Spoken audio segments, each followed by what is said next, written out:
Thanks for joining us on the program, everyone. And beyond the headlines today, we look at the push to increase pay for politicians and the APC's fiery response to PDP governors over claims of undemocratic conduct. I'm glad that this forum has come a few days after the by-elections conducted in about 12 states across the country. We witnessed an unprecedented show of brutality from the agent of the state through massive deployment of military, police, and other security operatives. This really scared our people, where they maximally scared, oppressed, and intimidated thousands of voters. It's unfortunate, but I want to make it clear here. You can coerce, you can intimidate, but the will of God will always prevail. Well, the All Progressives Congress has now fired back at PDP governors, dismissing their accusations of undemocratic conduct. In a strongly worded statement, the APC insists that its sweeping victories in recent by-elections show Nigerians' confidence in President Tinubu's renewed hope agenda, and not, as the PDP alleges, electoral manipulation. But as both parties trade words, questions remain. Is this simply politics of mudslinging or a deeper contest for credibility ahead of 2027? Let's bring in Felix Morka, National Publicity Secretary of the APC. Mr. Morka, thanks for joining us on the program this evening. Thank you so much, Nifemi, for inviting me. Your press release described PDP governor's comments as, quote, odiferous hypocrisy and morbidity comical. Why such harsh words? Was this a deliberate escalation, or does it reflect how seriously APC views PDP's criticisms now? No, it doesn't reflect anything about the seriousness with which we take the PDP. It just reflects, I think, our revulsion at the very reckless, senseless allegations that they made, that the governors of the PDP made against our party following the outcome of the just concluded by-elections. Now, look, the elections were called and the people who were eligible to vote in those districts went out to cast their votes. At the end of the day, our party won, and we won big. Now, what is wrong with that? Why is it okay for the PDP, especially the governors of the PDP? Because, keep in mind, my statement was in response to the very reckless statements by the governors of that party, not just of the PDP or anyone in the PDP, of the governors. Governors these are people who are supposed to be responsible for the affairs of their states. So when they gather, you expect them to deliberate on serious matters and to issue communique that actually justifies the time they spend, the resources they spend meeting. But when they gather and come out to say the kind of things they said, why is it okay for them to applaud democracy where they won, like in Oyo, where they won that by-election, and then decry democracy everywhere else they lost? You see, they lost election. You can't selectively endorse democracy because it favors you, and condemn democracy when it doesn't. If we follow that model, then we will never have an election that is acceptable to everyone. So the point we are making at the APC is that we won that, the majority of the seats in that election, and we're very delighted. And which is why we are very thankful to Nigerians for the trust and the confidence that they have, continued to repose in our party. And we will not be bothered by the, kinds of statements that you see coming out, people just making excuses for, their own failures. This is a party, the PDP, that's completely unable to manage its own internal affairs. All right. If I ask them today who is the national secretary, they do not know.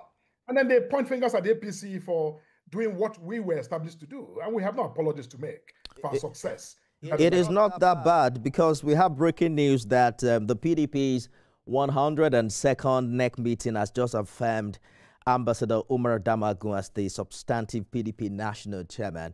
They have a national convention coming up in a couple of weeks, and PDP is saying that it's not as bad as the ruling party likes to think it is.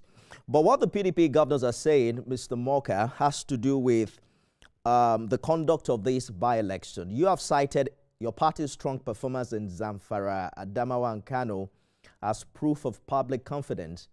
But the critics argue incumbency advantage. They talked about the conduct of security agencies and even state resources often tilting the field in elections of this nature. How do you assure Nigerians that these were genuine endorsements and not power play?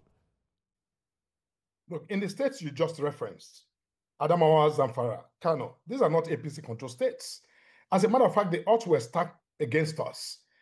In Zamfara, during the rerun just a few days ago, and even the by-election itself, we witnessed, an incredible level of brigandage, state-sponsored, thuggery directed against our party.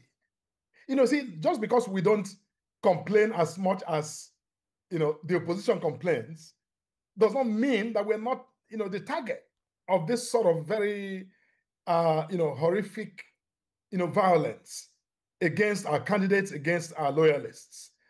Look, the point here is that we, in many states during the by-election, we, the APC, were at the receiving end of this, brutal violence. In Kano, in Zamfara, in Adamawa, in all of those states, it happened. But we prevailed. And I think that's why we say that, the opposition must, I think, wake up and smell the coffee to understand that the APC is, really by far more acceptable and liked by the people, even in states we don't control, than they like to believe.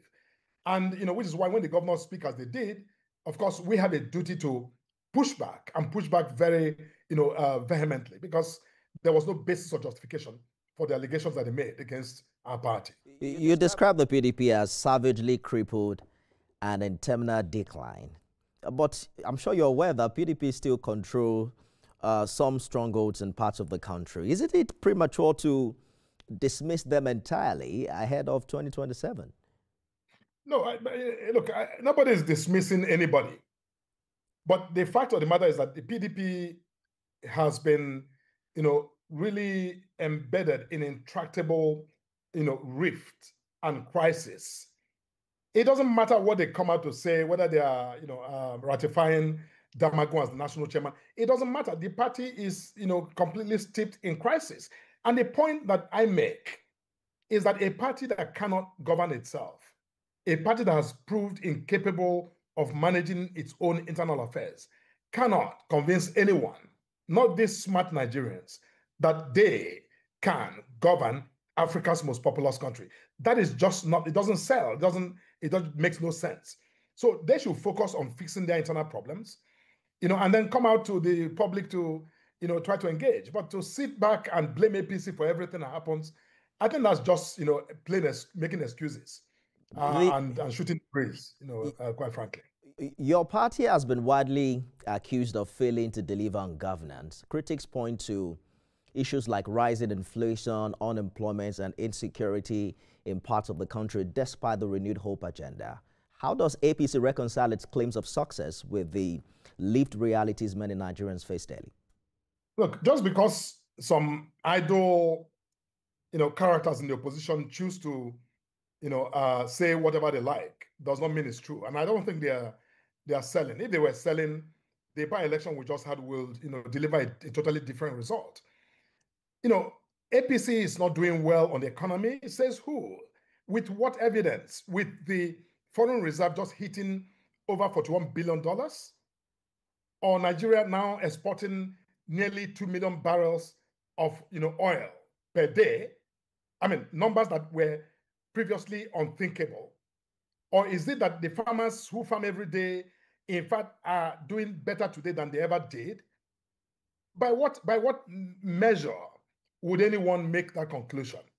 You see, yes, things were tough in the beginning, but 2 years on, this president that I call the president of progress has, really, truly set Nigeria on a path, not just of recovery, but of stable, growth. And that's what we're witnessing. So all of the sectors of the economy of this country, students, for example, have been in school uninterrupted for 2 years. No strikes, no staying at home. Those who didn't have money now have access to student loan to pay their fees. I don't know where they come up with this idea. I hear you, Mr. Morka, and I understand the reforms you have highlighted.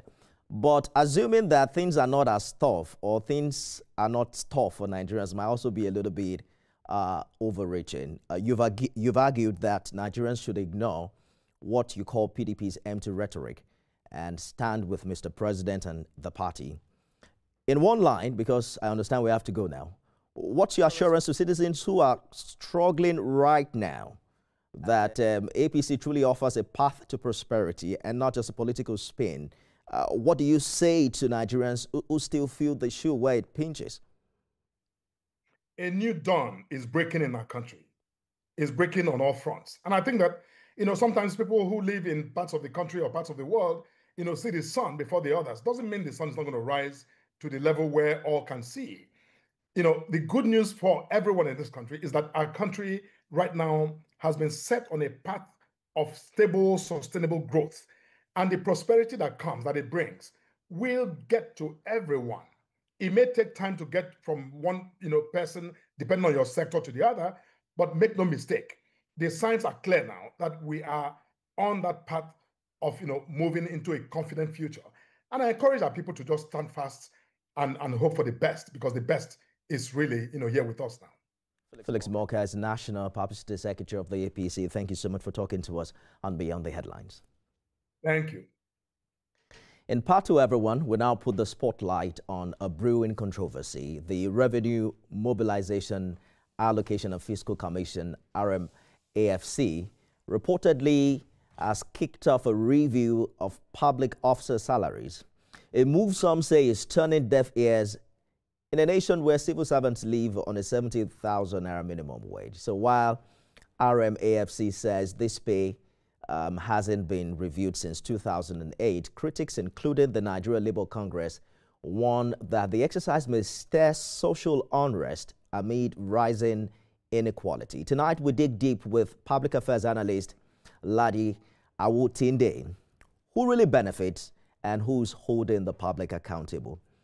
We'll be back right after this break for more. Stay with us, everyone.